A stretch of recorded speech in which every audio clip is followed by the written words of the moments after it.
Good afternoon. I'm here with Mary from Bridgewater Jewelers, and today we're going to be talking about physical and cybersecurity for your small business.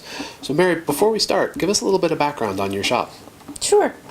We've been here 133 years, the fifth generation, and doing everything we can to keep the doors open. So we have jewelry, we have repair work on the premises, we do engraving, we do a lot of custom work, as well as sell fine jewelry and costume jewelry.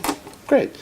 That sounds like you guys run a nice old-style jewelry shop here. Mm-hmm. And while we're here and we are talking about Physical Security Day, it's a good point here.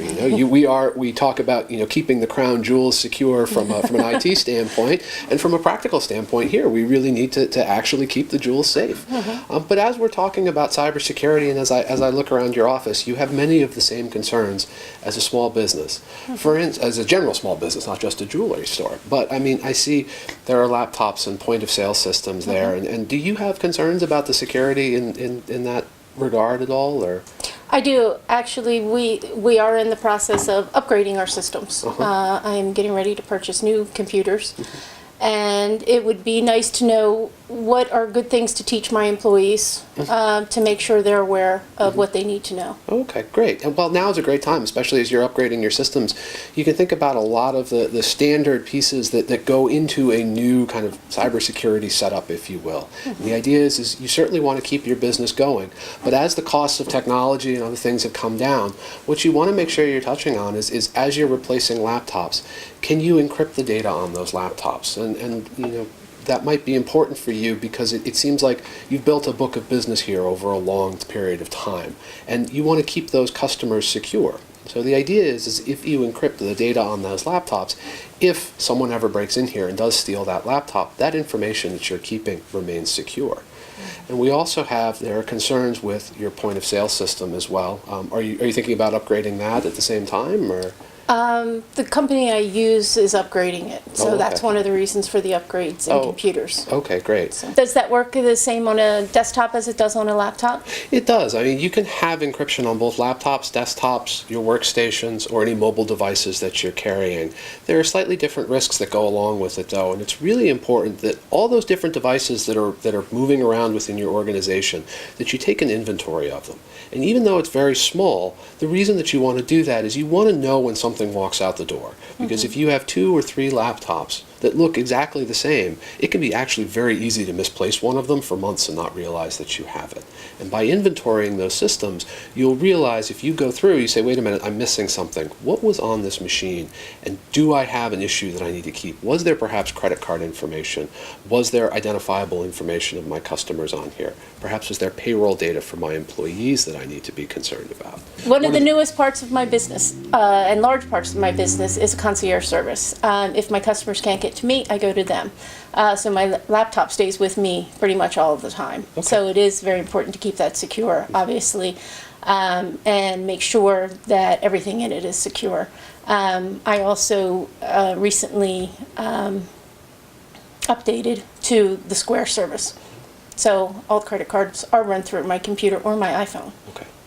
Would iPhones be considered part of this as well? Absolutely. So you really want to make sure anything that you're moving around with, you're prone to losing. Right. So we talked a little bit about inventorying of all your devices. Your mobile devices should certainly be in there as well. Okay. Because oftentimes a lot of the greatest risk to your business won't come through somebody breaking in here and stealing something. It'll come through perhaps you lose your phone. Perhaps you leave your laptop in your car and it gets broken into. So from a physical security standpoint, there are a few things that you can do. I would definitely recommend that you put in strong passwords on both your phone and your laptop, that you encrypt both your phone and your laptop, which will prevent somebody from working around your password. There are different types of software that you can use to do that on your computer, and on most phones it's built in these days. It's either automatic. If you have an iPhone, if you turn on your PIN number, it's automatically encrypted. If you have an Android device, it will encrypt. You have a setting that you have to go to, and you can adjust it, turn it on, and then that phone will be encrypted.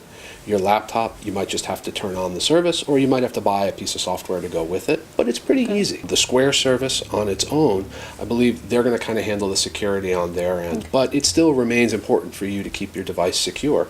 If you go into a restaurant for dinner, really don't leave the laptop just sitting in the front seat. Either bring it with you or lock it in the trunk of your car and make sure that it's password protected, that it's actually locked from a password standpoint at all times too.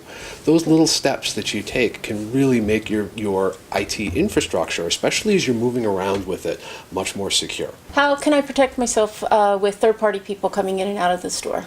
Sure. So what you really want to pay attention to, and general concern for you as a jeweler, you're going to have people come into your store generally when you're here. So your plumber or your electrician who might need to come and fix something during the day, you're going to be here. And from a general physical security concern, the same thing would apply to keeping your jewelry safe as it does to keep your IT infrastructure safe. Just make sure they're not walking out with a laptop that you walked in with, and keep an eye on them. But at night, if you have people who are coming in, like perhaps a cleaning service or somebody who would be in here on a regular basis after hours, you might want to do an extra level of due diligence on that company. How do they vet their employees? Are they running background checks on the people who come in here to clean at night, so that you have some reasonable level of assurance? It might not prevent everything, but what you really want to look for is just making sure that you're taking a reasonable approach towards security. And that might include checking to make sure that background checks are completed on members of the cleaning service. Okay, that sounds great. Thanks for all the information. Thank you.